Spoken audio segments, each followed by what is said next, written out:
Bismillah, alhamdulillah, wa salatu wa salam ala rasulillah wa ala alihi wa sahbihi wa man walah.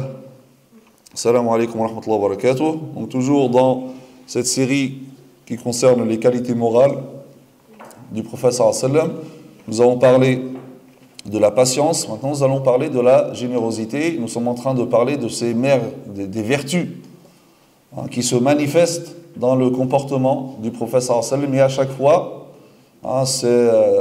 ces qualités morales se manifestent de la façon la plus parfaite. Donc la miséricorde, alors lorsqu'on parle du prophète sallallahu alayhi wa sallam, comme j'avais déjà dit, on a l'habitude de parler de bataille, etc. Et habituellement, les cœurs des hommes qui ont mené des guerres, et même ceux qui ont dirigé les peuples, en général, ces cœurs s'endurcissent. Et les larmes s'assèchent. Ils sont rarement caractérisés par la miséricorde. On peut voir dans l'histoire. Les grands combattants qui ont mené des grandes batailles, etc., ils finissent par perdre cette miséricorde. Les cœurs s'endurcissent. Mais le prophète sallallahu alayhi wa sallam, bien sûr, n'est pas de ce genre. Quel que soit le degré de force, de fermeté, de tout ce qu'il a fait par rapport aux batailles, etc., mais il a toujours été miséricordieux, et plein de compassion. Et tout ceci, des fois cette fermeté, cette force, n'a jamais pris le dessus sur la miséricorde. Et c'est ce qui fait la grandeur du prophète sallallahu alayhi wa sallam. Parce qu'on pourrait dire, oui, mais il est miséricordieux, mais il a quand même fait des batailles, etc. Il n'y a pas une contradiction. Mais la grandeur de l'homme, c'est celui qui sait faire cet équilibre entre ces choses opposées. Et qui ne penche pas vers l'un ou l'autre. Donc il a mené des guerres, mais il n'a pas penché vers la dureté, la fermeté, vers l'endurcissement du cœur. Il est miséricordieux, mais il n'est pas tombé dans l'extrême. Le fait ou la faiblesse et se laisser faire, etc. C'est ça la grandeur de l'homme. En fait, c'est comme, regardez, comme les arbres, les fleurs, etc. Elles ont besoin pour vivre de choses contradictoires. Elle a besoin d'humidité, d'eau, mais aussi de soleil. Deux choses qui s'opposent. Mais il faut les deux. Et voilà comment était le prophète sallallahu alayhi wa sallam. L'équilibre parfait entre les deux. Mais quelle que soit la situation, jamais cette situation ne prendra le dessus sur sa miséricorde. Et donc, de même que le prophète sallallahu alayhi wa sallam était caractérisé par la patience, comme nous avons vu, à la perfection de ce caractère, il était imprégné par la miséricorde dans sa perfection. Et donc, nous allons voir ces plusieurs manifestations de la miséricorde du prophète sallallahu alayhi wa sallam. Alors, bien sûr, Allah Azza wa Jalla, d'emblée, nous dit وَمَا أَرْسَلْنَاكَ إِلَّا رَحْمَةً لِلْعَالَمِينَ. Nous t'avons envoyé comme miséricorde pour les mondes, les alamin, tout le monde. Alors, comme dit Cheikh Mohammed Tahir ibn Ashur, rahimahullah, dans son tafsir, il dit que ce verset-là met en évidence deux vérités. Tout d'abord, l'imprégnation du prophète sallallahu alayhi wa sallam de cette qualité, qui est la miséricorde. Le prophète sallallahu alayhi wa sallam est intrinsèquement, profondément imprégné par cette qualité, qui est la miséricorde. Ce n'est pas un comportement artificiel, comme nous avons vu, lorsqu'on a parlé des caractéristiques, des qualités morales du prophète sallallahu alayhi wa sallam, on a parlé de la constance. Et la constance prouve que ce comportement, cette qualité morale n'est pas artificielle. Elle est vraiment en lui. Donc, première chose que nous dit ce verset, وَمَا أَرْسَلْنَاكَ إِلَّا رَحْمَةً لِلْعَالَمِينَ, c'est que cette miséricorde, c'est l'imprégnation du prophète sallallahu alayhi wa sallam de cette qualité qui est la miséricorde. Et d'ailleurs, le prophète sallallahu alayhi wa sallam confirme ceci en résumant sa mission prophétique en disant Innama ana rahmatun muhdat. Hein, je suis qu'une miséricorde offerte. Et bien sûr, cela s'est manifesté dans ses rapports avec ses compagnons, mais même avec ses détracteurs, comme on va voir. La deuxième chose que nous dit le verset, c'est que la miséricorde est une qualité intrinsèque à son message. Ce n'est pas la violence, comme dit Michel Onfray, qui est intrinsèque à l'islam. Là, c'est le contraire, c'est la miséricorde. Et le fait qu'il y ait cette notion de résistance n'enlève en rien cette qualité. Donc, dans le sens où tous les enseignements et les prescriptions de l'islam sont une miséricorde pour les créatures. Alors, bien sûr, en parfaite concrétisation de cette miséricorde, le prophète sallallahu alayhi wa sallam dit « Celui qui n'est pas miséricordieux envers les gens, Dieu ne sera pas miséricordieux envers lui. » Alors ici, le terme « gens » englobe toute l'humanité, au-delà de l'ethnie ou de la religion. Nas en arabe, avec elle, on appelle el jins, ça englobe tout. D'accord? En arabe, le el, ça doit être soit el jins qui englobe, donc ça implique la généralité, ou el, ça peut désigner donc des gens habituels. Mais pour dire que c'est des gens habituels, il faut une preuve.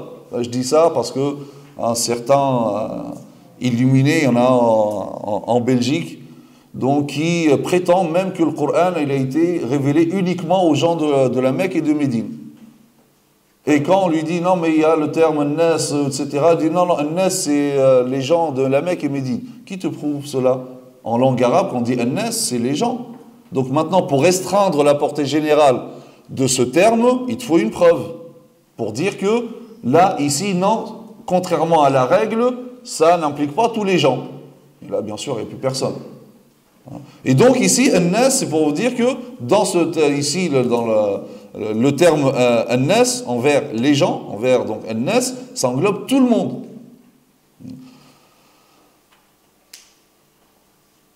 Et le prophète Hassan dit, par celui qui tient mon âme dans sa main, Dieu ne pose sa miséricorde que sur un miséricordieux. Et là, les compagnons ont dit au prophète Hassan, ô messager de Dieu, nous faisons tous preuve de miséricorde. Ils ont compris, vis-à-vis des enfants, vis-à-vis des proches. Il dit, tous ont fait preuve de miséricorde.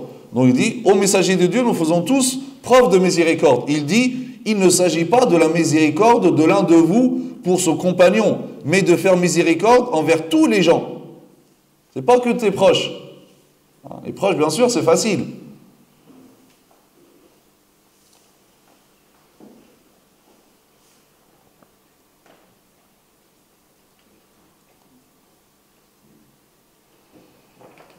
Et il y a d'ailleurs des situations dans lesquelles parfois les miséricordieux peuvent perdre cette miséricorde. Mais, comme on a dit, la qualité de la miséricorde, c'est quelque chose de profondément ancré chez le prophète sallallahu alayhi wa sallam. Donc, elle ne le quitte jamais. Dans n'importe quelle situation. Chassé, frappé, persécuté, comme nous avons vu tout à l'heure. Pourtant, le prophète sallallahu alayhi wa sallam dit, Seigneur Dieu, pardonne à mon peuple car ils ne savent pas. À la prise de la Mecque, dans une situation où la miséricorde laisse généralement place à la vengeance, rappelez-vous, les gens de la Mecque, c'est ceux qui ont persécuté le prophète sallallahu alayhi wa sallam. Ils l'ont chassé, ils l'ont banni, ils ont voulu le tuer. Et ils ont tué beaucoup de musulmans, dont son oncle, etc. Donc, imaginez cette situation à la même époque, mais ailleurs, il y aurait un bain de sang à la Mecque. Et même si c'est quelqu'un qui est connu par la miséricorde, à ce moment-là, il aurait oublié cette miséricorde et il aurait été subjugué par la vengeance, etc. Mais l'attitude du prophète sallallahu alayhi wa sallam n'était pas comme ça. Bien que, on se dit, le prophète sallallahu alayhi wa sallam, il rentre, c'est comme un conquérant victorieux, donc on se dit, là, ça, il va massacrer tout le monde. Mais non, même pendant ces moments, la miséricorde ne quitte pas le prophète sallallahu alayhi wa sallam. Il dit à ces gens qui l'ont chassé, qui l'ont combattu, je vous dis ce qu'a dit Yusuf alayhi salam à ses frères. Pas de récrimination contre vous aujourd'hui, que Dieu vous pardonne. C'est lui, le miséricordieux des miséricordieux, allez, vous êtes tous libres. Et la miséricorde du prophète sallallahu alayhi wa sallam englobait tout le monde. Le faible, bien sûr, l'apercevait et la ressentait avant le fort. Abdullah ibn Amr, radhiyallahu anhu, dit, le prophète sallallahu alayhi wa sallam entra à la mosquée, il s'assit avec les pauvres et leur annonça le paradis. La joie se manifesta sur leur visage. Le prophète sallallahu alayhi wa sallam, lorsqu'il a construit sa mosquée à Médine, il a réservé le fond de la mosquée aux personnes, aux pauvres, qui n'avaient pas d'endroit pour dormir, pour habiter. Donc ce qu'on appelait Ahl al-Suffa, de grands compagnons, sont issus de Ahl al-Suffa, Abu Hurayra, Abu Sa'id al-Khudri, tous ceux qui venaient, et ils ont tout laissé derrière eux, leur maison, leurs biens, etc. Ils arrivent à Médine, il n'y a pas où loger, le prophète sallam, donc leur a laissé cet endroit, donc à l'intérieur de la mosquée du prophète sallam. Et le prophète sallam passait beaucoup de temps avec eux. Il allait les voir à tel point que les plus aisés, à un moment, ils commençaient à se plaindre un petit peu et dit, il faut être parmi les gens de Al-Sufa pour avoir la compagnie du prophète sallallahu alayhi wa sallam. Comment il était attentif vis-à-vis des plus pauvres. On évoqua un jour un homme noir, pauvre, et il faut reconnaître que la situation d'un homme noir, un ex-esclave, etc., était encore plus dure qu'un pauvre arabe d'une manière générale. Et donc c'est pour ça que le prophète sallam se montrait particulièrement attentif vis-à-vis de ces pauvres et de ces faibles. Et donc, lorsque on a parlé de cet homme, le prophète sallam dit, que devient-il? Il dit, il est mort. Et là, le prophète sallam n'était pas content, il dit, vous aurez dû m'en informer. Eux, ils ont pensé que voilà, le prophète sallam est tellement chargé, etc. Donc il n'y a pas besoin on va prier sur lui, il n'y a pas besoin de déranger le prophète sallallahu alayhi wa sallam. Et là, il dit, montrez-moi sa tombe. Et il s'est rendu à la tombe de cet homme et il a prié sur cet homme. Le prophète sallallahu alayhi wa sallam, c'était une miséricorde également pour les enfants. Aïcha radhiyallahu anha a dit, on amenait les enfants au prophète sallallahu alayhi wa sallam, il les bénissait, mâchait des dattes pour les mettre dans leur bouche et implorait Allah azza wa jalla pour eux. Regardez la miséricorde du prophète sallallahu alayhi wa sallam avec les enfants. Il lui ramenait, il prenait les enfants, il les bénissait, et il mâchait un petit peu de dattes, il les mettait dans leur bouche, pour qu'ils aient la bénédiction du prophète sallallahu alayhi wa sallam. Anas radhiyallahu anhu dit, rappelez-vous de cet enfant qui a grandi dans la maison du prophète sallallahu alayhi wa sallam, il dit, je n'ai jamais vu quelqu'un plus compatissant envers les enfants que le prophète sallallahu alayhi wa sallam. Alors que des fois, on voit dans les mosquées comment les enfants sont traités, parce qu'il a fait un petit peu de bruit, etc. C'est pas le modèle prophétique. Le prophète sallallahu alayhi wa sallam, un jour, donc il était avec l'un des chefs de tribu connus, Al-Aqra' ibn Habis, et là il y a son petit-fils qui vient, Al-Hassan, fils de Ali et de Fatima. Il le prend, il l'embrasse. Al-Aqra' ibn Habis lui dit, j'ai 10 enfants, je n'ai jamais embrassé l'un d'eux. Il dit, mais à l'époque c'était comme ça, ça se fait pas. Et là le prophète sallallahu alayhi wa sallam, qu'est-ce qu'il lui dit? Il lui dit, celui qui ne fait pas preuve de miséricorde, on ne lui fera pas miséricorde. Et ce n'est pas de ma faute si Dieu a ôté la miséricorde de ton cœur. Tu n'as même pas de miséricorde, tu n'embrasses même pas tes enfants. Le prophète sallallahu alayhi wa sallam s'est présenté un jour aux compagnons portant sa petite fille, ou même à la fille de sa fille Zaynab, sur les épaules. Regardez le prophète sallallahu alayhi wa sallam qui marche avec sa petite fille sur les épaules et vient voir les compagnons avec sa petite fille sur les épaules. Et non seulement il vient voir les compagnons comme ça, mais il guide la salat dans cet état. Il commence la salat avec la petite sur ses épaules. Là, aujourd'hui, si un imam il fait ça, mais ça va pas, quoi. Non, regardez comment était le prophète sallallahu alayhi wa sallam. Et donc, bien sûr, lorsqu'il s'inclinait, il a descendu, lorsqu'il se prosternait aussi, et quand il remontait, donc il se mettait debout, il la reprenait. Vous voyez la miséricorde du prophète sallallahu alayhi wa sallam. Parfois, cette miséricorde était telle qu'il prolongeait ou allégeait la prière par égard aux enfants. Comme lorsque c'est arrivé une fois, donc il rentre dans la mosquée pour prier. Il rentre dans sa mosquée, sallallahu alayhi wa sallam, et il avait avec lui, il portait Al-Hassan ou Al-Hussein, ces deux petits-enfants. Pendant la salat, alors que le prophète sallallahu alayhi wa sallam était prosterné, l'un d'eux est monté sur le dos du prophète sallallahu alayhi wa sallam, alors qu'il était prosterné. Le prophète sallallahu alayhi wa sallam, par égard à cet enfant, il est resté longtemps comme ça, il n'a pas bougé, par peur de le faire tomber.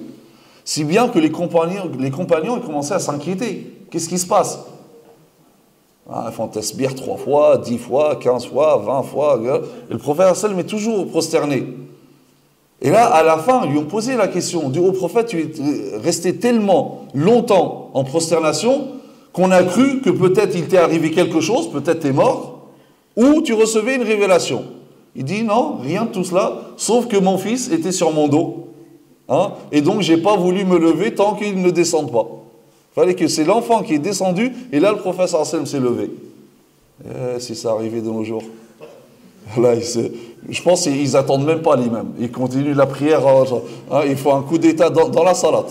Ils n'attendent même pas.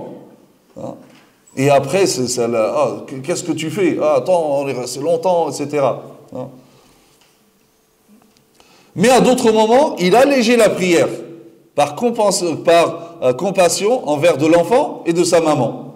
Le prophète sallallahu alayhi wa sallam dit: parfois j'entame la prière en ayant l'intention de la prolonger. Et voilà que j'entends un enfant pleurer.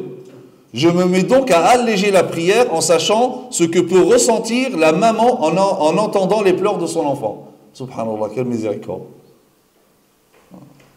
Et là, se dire, subhanallah, elle est partie où cette miséricorde de notre cœur? Pourquoi les cœurs sont devenus tellement durs? Pourquoi les cœurs se sont endurcis? Alors que on se prétend être un fidèle à la sunna du prophète sallam et aux enseignements du prophète sallam, alors qu'en réalité, nous sommes très loin des enseignements du prophète sallam. Oussama ibn Zayd, donc le prophète sallam aimait énormément Zayd ibn Haritha, son fils adoptif. On l'appelait Hibb al-Nabi sallam, le bien-aimé du prophète sallam. Lorsqu'il a eu un enfant, Oussama, donc pareil, il l'aimait énormément comme si c'était son petit-fils. D'abord, on l'appelait Al-Hib ibn al-Hib. Al-Hib, le bien-aimé, fils du bien-aimé. Et Oussama ibn Zayd dit: le messager de Dieu me faisait asseoir sur une jambe et faisait asseoir Al-Hassan de l'autre côté, sur l'autre jambe, sur l'autre, et il disait: Seigneur, fais-leur miséricorde, car moi je leur fais miséricorde. Imaginez cette scène, le prophète sallallahu alayhi wa sallam avec toutes ses responsabilités, etc. Mais Oussama sur sa jambe et sur l'autre jambe, donc son petit-fils Al-Hassan. Anas radiallahu anhu dit, donc regardez, heureusement que Anas a grandi dans la maison du prophète sallam. Regardez qu'est-ce qu'il nous rapporte comme chose. Anas radiallahu anhu dit: un jour le prophète sallallahu alayhi wa sallam entra chez Sulaym. Sulaym, c'est sa mère. Et elle avait un autre fils, s'appelle donc c'est le fils de Abu Talha. Elle s'était remariée avec un autre, le père de Anas était mort. Donc surnommé Abu Umayr.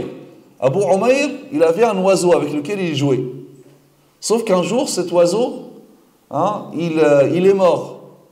Donc le prophète sallallahu alayhi wa sallam qui rentre chez Sulaym, il voit donc Umayr. Il dit: pourquoi Abu Umayr, il l'appelait comme ça, Abu Umayr, est-il triste? Et là on lui dit: son petit oiseau avec lequel il jouait est mort. Et là le prophète sallallahu alayhi wa sallam le consolait, il rigolait avec lui: Ya Aba Umayr, ma fa'ala al-Nughayr, ou Abu Umayr, qu'a fait le petit oiseau, etc. Il le consolait, il jouait avec lui pour qu'il oublie ceci. Abdullah, le fils de Ja'far ibn Abi Talib, donc le cousin du prophète sallallahu alayhi wa sallam, et Abdullah, finalement, lui aussi, regardez la miséricorde du prophète sallallahu alayhi wa sallam, lorsque Ja'far ibn Abi Talib donc, est tombé martyr dans la bataille de Mu'ta, c'est lui qui a pris en charge sa famille. Et donc, il a aussi pris en charge son fils Abdullah. Il dit: lorsque le messager de Dieu revenait d'un voyage, les enfants de sa famille sortaient pour l'accueillir. Donc, on me prit le premier pour l'accueillir. Il me prit dans ses bras. Puis, on lui a amené l'un de ses enfants, ou l'un des enfants de Fatima, et il le mit derrière moi. Regardez cette scène, le prophète sallam, à chaque fois qu'il était en voyage, il rentrait à Médine, tous les enfants de la famille du prophète sallam couraient vers le prophète sallam. C'est dire comment il était avec les enfants au point que les enfants l'aimaient énormément. Donc, Abdullah a dit, on m'a pris, donc le prophète sallam m'a mis devant, et après, on lui a ramené l'un des enfants de Fatima, il l'a mis derrière lui, donc sur la monture. Et nous rentrâmes à Médine, tous les trois, sur la monture. Imaginez cette scène, vraiment, un chef d'État entrant dans sa ville, montant un chameau en compagnie de 2 enfants. Et cette scène s'est reproduite même à la Mecque, pendant ce moment d'extrême délicatesse. Tous les enfants de Banu Abdul Muttalib qui sont à la Mecque, c'est la famille du prophète sallam, les Banu Abdul Muttalib, ils sont tous sortis pour l'accueillir. Et le prophète sallam en a pris un dans les bras et l'autre pour le faire asseoir devant lui. Il avait un enfant. Donc imaginez cette scène, comment cet homme-là peut être violent. Et donc les Mécois, imaginez déjà un homme, un chef d'État victorieux qui rentre dans la ville avec un enfant dans les bras et un autre devant. Donc forcément les Mécois s'imaginaient que le prophète sallam ne va pas les exterminer, ne va pas leur faire du mal. Il a tellement de miséricorde dans son cœur. Et effectivement, comme nous avons, il leur dit, vous êtes tous libres. Donc ça, c'était la miséricorde avec les enfants. Miséricorde avec les orphelins aussi, et avec les plus faibles.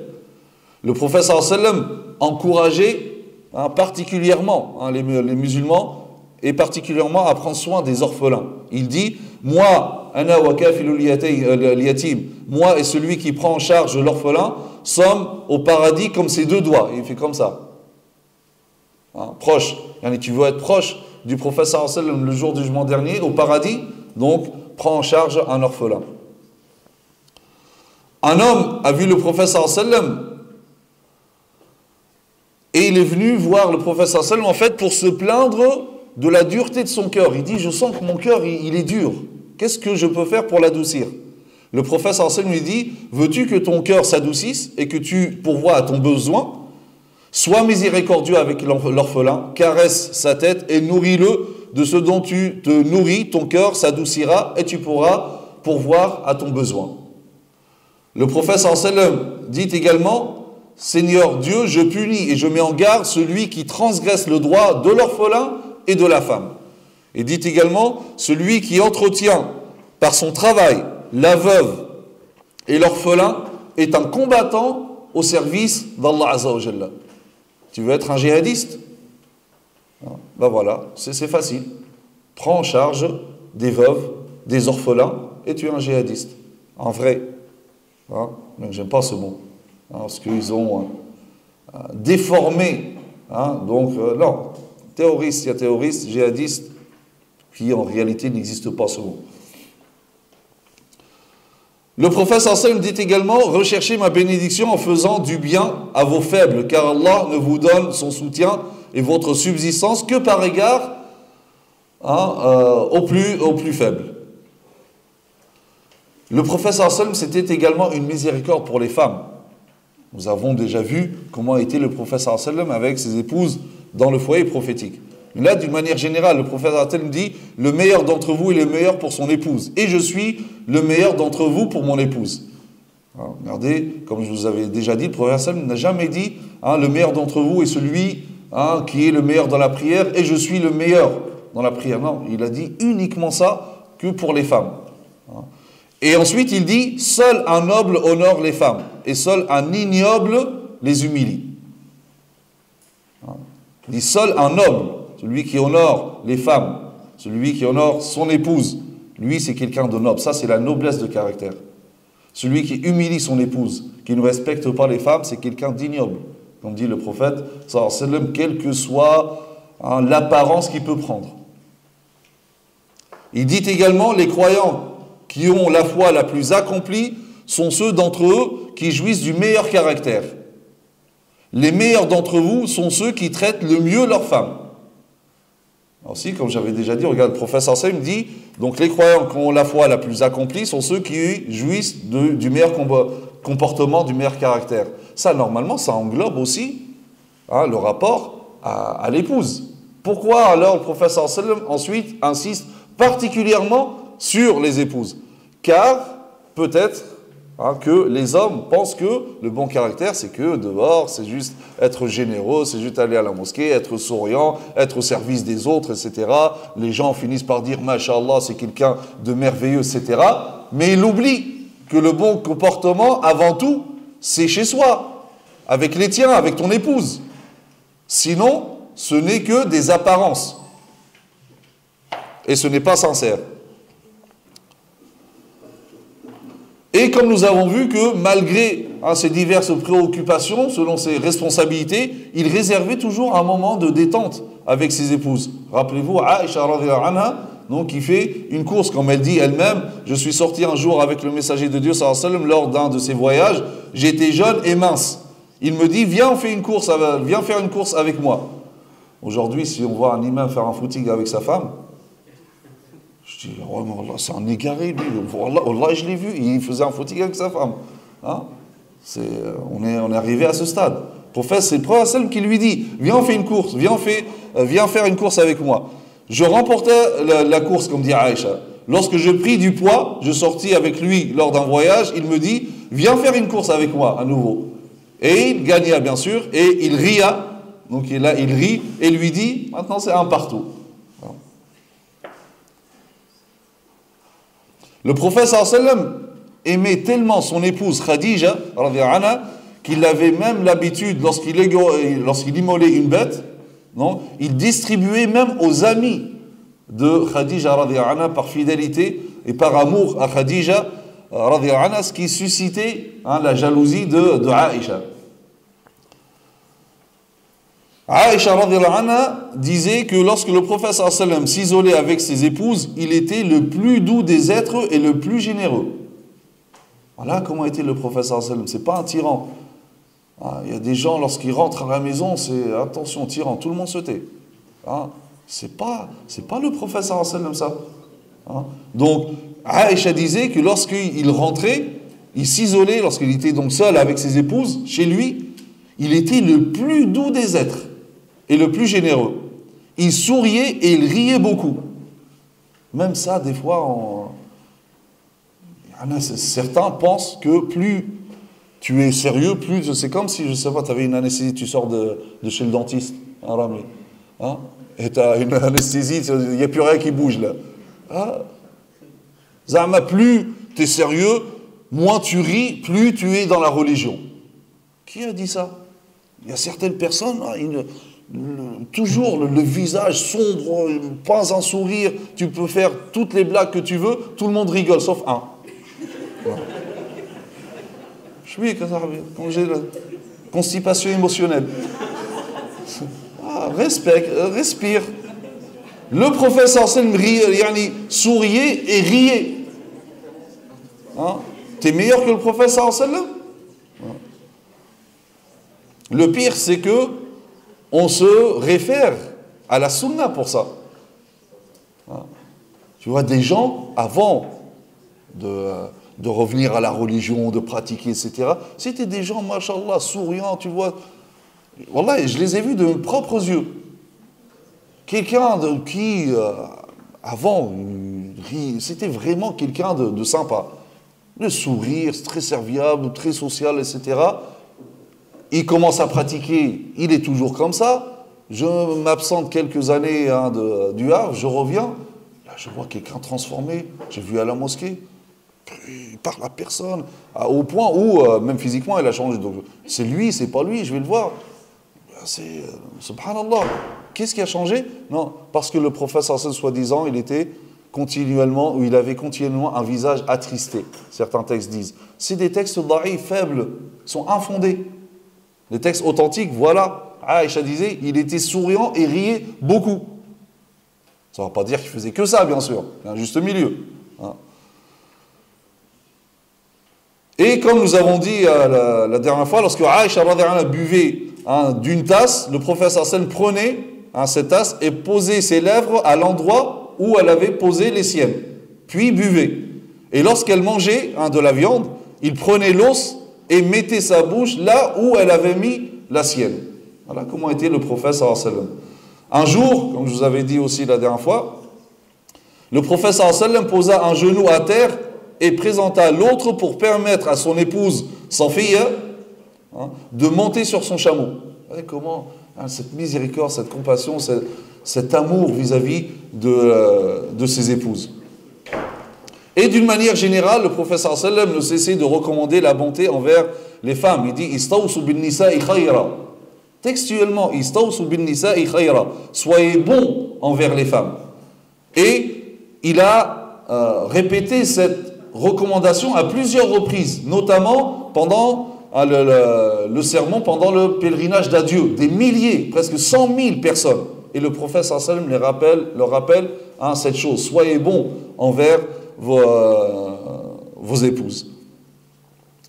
Et le prophète sallallahu alayhi wa sallam déclare expressément que la femme est l'égale de l'homme, en droit et en rang. C'est légal, on n'a aucun problème avec l'égalité homme-femme en islam. Le prophète sallallahu alayhi wa sallam le dit, il dit « An-nisa'u shaqa'iqur rijal » Les femmes sont les sœurs des hommes. Yani, les en droit, en rang, c'est exactement la même chose. D'accord? Différence de responsabilité, mais ça ne veut pas dire qu'elles sont pas, il n'y a pas d'égalité. Lorsque tu travailles dans une entreprise, tu es légal au niveau des lois et des rangs, même devant Allah Azza wa Jalla, toi, ton patron, etc., c'est égaux. Mais est-ce que c'est les mêmes responsabilités? Non. Le fait qu'il y a des responsabilités différentes dans une seule entreprise, ça ne veut pas dire que ces gens-là ne sont pas égaux vis-à-vis d'Allah Azza wa Jalla. C'est pareil par rapport l'homme-femme. Et d'ailleurs, cette notion, il y a forcément ce discours des fois de certains hommes, non, l'homme est supérieur. D'où tu sors ça? D'où tu sors? Réponds-moi à la question. Tu es supérieur à Khadija radhiyallahu anha? Tu es supérieur à Aïcha radhiyallahu anha? Tu es supérieur à Fatima radhiyallahu anha? Toi? Là, en général, il n'y a plus personne. Mais parce que c'est ridicule. Déjà, c'est même ridicule même de parler de cette notion de supérieur et inférieur lorsqu'on parle d'être humain. Vous avez fait des maths? Les mathématiques nous sortent de ça. En mathématiques, donc, pour qu'il y ait la relation d'ordre, il faut que tous les individus appartiennent au même ensemble déjà. Et il faut que cet ensemble est muni de la relation d'ordre. C'est ça, j'ai pas oublié. Ça fait plus de 20 ans que je fais plus de maths. Mais j'ai encore des restes. Donc, c'est comme, par exemple, l'ensemble des complexes. Il n'y a pas de supérieur, supérieur, inférieur dans les complexes. Non, il n'y a pas de la relation d'ordre. L'ensemble être humain, c'est un ensemble qui n'est pas muni de la relation d'ordre, tout simplement. Les maths nous répondent à cette question. Donc c'est ridicule de se poser la question, quel être est supérieur ou inférieur à l'autre. Donc c'est complètement ridicule. Donc le prophète sallallahu alayhi wa sallam parle de cette notion d'égalité. An-nisa ou shaqa'iqur rijal, ils sont égales. C'est les sœurs, ça veut dire quoi les sœurs des hommes? C'est-à-dire elles sont les égales des hommes en droit et en rang. Le prophète sallallahu alayhi wa sallam interdisait de les frapper en disant ne frappez pas les servantes d'Allah Azza wa Jalla. Ne frappez pas les servantes d'Allah Azza wa Jalla. Il dit un jour, un grand nombre de femmes se rendirent chez les épouses du messager de Dieu pour se plaindre de leur mari. Ces hommes ne sont pas les meilleurs d'entre vous. Ces hommes ne sont pas les meilleurs d'entre vous. Si tu frappes ton épouse, sache, quelle que soit ton apparence que tu veux donner à l'extérieur, à la mosquée, tu ne fais pas partie des meilleurs auprès d'Allah Azza wa Jalla. Sache-le. J'ai lu une traduction, des fois, comme quoi, des fois, le traducteur, des fois, comme le traducteur, ça ne veut pas dire qu'il est spécialiste en sciences islamiques, et aussi, donc, comme le traducteur, il a aussi la culture qui joue, etc. J'ai lu dans Riyad al-Salihin une traduction de cela, C'est, donc, la première partie, c'est pareil, un grand nombre de femmes se rendirent chez les épouses du prophète sallam pour se plaindre de leur mari. La suite, c'est quoi? Ces femmes ne sont pas les meilleures. Comment venir se plaindre? C'est pas du tout ça le hadith. On prend le texte arabe, ça n'a rien à voir. Il parlait des hommes. Il dit, ces hommes-là ne sont pas les meilleurs. Comment ils viennent, les pauvres? Ils viennent se plaindre, les maris les frappent, et en plus il leur dit, ah ben vous, ces femmes-là, c'est pas les meilleures. Ça n'a rien à voir avec le hadith. Donc attention, si vous tombez sur cette traduction de hadith dans Riyad Salihin, sachez que c'est une mauvaise traduction. Une miséricorde envers les parents. Un homme est venu voir le prophète sallallahu alayhi wa sallam, lui dit, au messager de Dieu, qui est le plus digne de ma bonne compagnie? Il lui dit, Ummuk, ta mère. Il dit, et qui ensuite? Ta mère. Et qui ensuite? Ta mère. Et qui ensuite? Le père. Pourquoi ici le prophète sallallahu alayhi wa sallam insiste sur la mère? Car d'une manière générale, les enfants se permettent avec la mère plus qu'ils se permettent avec le père. Le père, on a peur, on voit une claque, une droite. La mère, parce que il y a plus d'amour dans son cœur, de tendresse, etc. Et donc, voilà, elle pardonne, elle dit rien, mskina, etc. Donc, voilà, les enfants, ils se laissent aller. Et c'est pour ça que le prophète donc, a dit cela. Un homme faisait un jour un tawaf autour de la Kaaba en portant sa mère sur les épaules.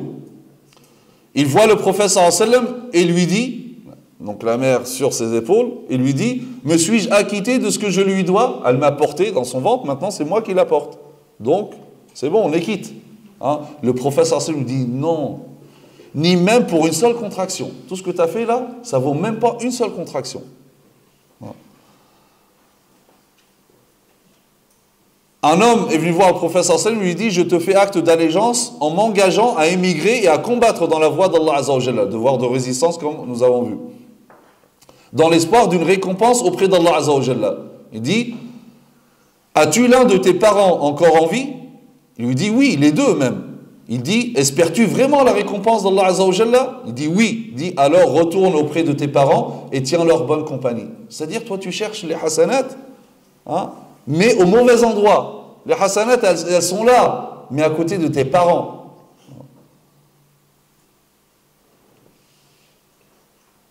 Un homme dit au prophète sallallahu alayhi wa sallam, je suis venu te prêter allégeance pour accomplir l'émigration. J'ai laissé mes parents en train de pleurer. Et là, il lui dit, retourne auprès d'eux, fais-les rire comme tu les as fait pleurer.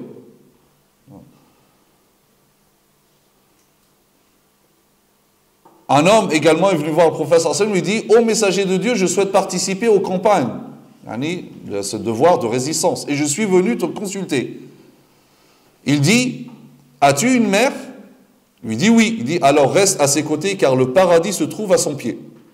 Dans une autre version, il lui dit, as-tu tes deux parents? Il lui dit oui. Il dit, reste auprès d'eux car le paradis se trouve à leurs pieds. Et bien sûr, cette bienfaisance, cette miséricorde vis-à-vis des parents, elle s'étend aussi aux parents non musulmans. C'est le parent en soi, c'est pas la religion du parent, quelle que soit la religion. Et Allah Azza wa Jalla le dit expressément dans le Coran. Donc, فإن جاهداك وإن جاهداك على أن تشرك بي ما ليس لك به علم فلا تطيعهما وصاحبهما في الدنيا معروفا. Et si tous deux te forcent à m'associer, ce dont tu n'as aucune connaissance. Donc là, il parle de parents idolâtres de l'époque, donc non musulmans. Alors ne leur obéis pas, c'est-à-dire tu ne vas pas te mettre à adorer des statues pour leur faire plaisir. Mais attention, وَصَاحِبْهُمَا فِي الدُّنْيَا مَعْرُوفًا, sois de bonne compagnie. D'accord? Et d'ailleurs, Asma, la fille d'Abu Bakr, dit, ma mère est venue à moi pendant la période du pacte ratifié par le prophète sallallahu alayhi wa sallam, de l'Hudaybiyah, alors qu'elle était idolâtre. Donc, la mère de Asma, qui était idolâtre, est venue voir Asma pour un service, elle avait besoin d'elle. Et Asma pose la question au prophète sallallahu alayhi wa sallam, ma mère est venue à moi et me demande un service. Dois-je entretenir le lien de parenté avec ma mère? Moi je suis musulmane, elle non. Le prophète sallallahu alayhi wa sallam, oui, entretiens le lien de parenté avec ta mère. Et ça c'est une réponse à certains qui sont toujours dans la rupture. Attention, tu te convertis, donc il faut couper les liens avec les parents, c'est des koufars, faut pas aller chez eux parce que tu peux pas partager le repas des koufars, tu ne les invites pas. Rupture. Dans les fêtes même chrétiennes, tu ne vas pas les voir, c'est de koufar, c'est d'un égarement, etc. C'est complètement en contradiction avec les principes de l'islam. La miséricorde, la bienfaisance vis-à-vis des parents, c'est pour les parents, en tant que parents, en dépit de leur religion. C'est ce que nous apprend la sunna du prophète sallam et les versets. Et aussi, c'est une miséricorde pour les personnes âgées. Le prophète sallam était une miséricorde pour les personnes âgées. Une fois, un homme âgé, donc le prophète sallam était avec les compagnons, et voilà qu'un homme âgé vient voir le prophète sallam. Mais le prophète sallam voit que les gens, les compagnons autour de lui, ils ont mis du temps pour lui laisser une place. Et là, le prophète sallam leur attire l'attention en disant: ne fait pas partie de nous celui qui ne fait pas preuve de miséricorde envers les plus jeunes et n'honore pas les plus aînés. Donc, le prophète sallam a fait du respect des aînés un fondement de l'islam, et quel que soit l'aîné. À la prise de la Mecque, Abu Bakr, il a amené son vieux papa, son vieux père, pour proclamer les deux attestations de la foi devant le prophète sallam. Il était très très vieux. Le prophète sallam, lorsqu'il l'a vu, il dit à Abu Bakr: pourquoi ne l'as-tu pas laissé chez lui pour que ce soit moi qui vienne à lui? Et pourquoi tu l'as dérangé, mesquine? C'est moi qui serais dépassé vers lui. Regardez comment est le prophète sallam avec les personnes âgées. Un chef d'État victorieux qui rentre et qui donne autant d'importance à une personne âgée.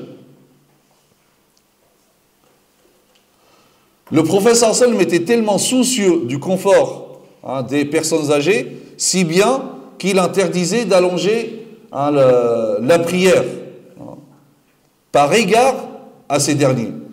Ibn Mas'ud dit: un homme va trouver le prophète sallam et lui dit: je n'assiste pas à la prière du matin parce qu'un tel l'a fait durer trop longtemps. Un homme va voir le prophète sallam, donc lui dit: je viens même plus à Salat al-Subh parce que c'est trop long. J'ai pas la force de rester là trop longtemps, etc. Ibn Mas'ud dit: je n'ai jamais vu l'envoyé de Dieu dans une colère aussi violente pendant un sermon que ce jour-là. Et là, il dit aux gens, il est parmi vous qui font détester la religion aux gens. Il y a des gens parmi vous qui provoquent le rejet, la répugnance chez les autres de la religion. Que celui d'entre vous prie en dirigeant les gens allège la prière, car il peut y avoir parmi vous des malades, des personnes âgées ou des gens liés tout simplement à des obligations. Donc voilà, telle était la miséricorde du prophète sallallahu alayhi wa sallam dans toutes les situations. Une miséricorde intrinsèque au comportement du prophète sallallahu alayhi wa sallam. Cette miséricorde ne quittait jamais le prophète sallallahu alayhi wa sallam dans toutes les situations. Et il concrétise parfaitement par cela la parole d'Allah Azza wa Jalla: wa ma arsalnaka illa rahmatan lil alamin. Nous t'avons envoyé que comme miséricorde pour les mondes. Maintenant, toi, en tant que musulman, tu te poses cette question, juste cette question: es-tu une miséricorde pour les mondes? Es-tu une miséricorde pour les mondes? أقول قولي هذا واستغفر الله لي ولكم وسبحانك اللهم وبحمدك نشهد أن لا إله إلا أنت نستغفرك ونتوب إليك وصلي اللهم على سيدنا محمد وعلى آله وصحبه وسلم تسليما والسلام عليكم ورحمة الله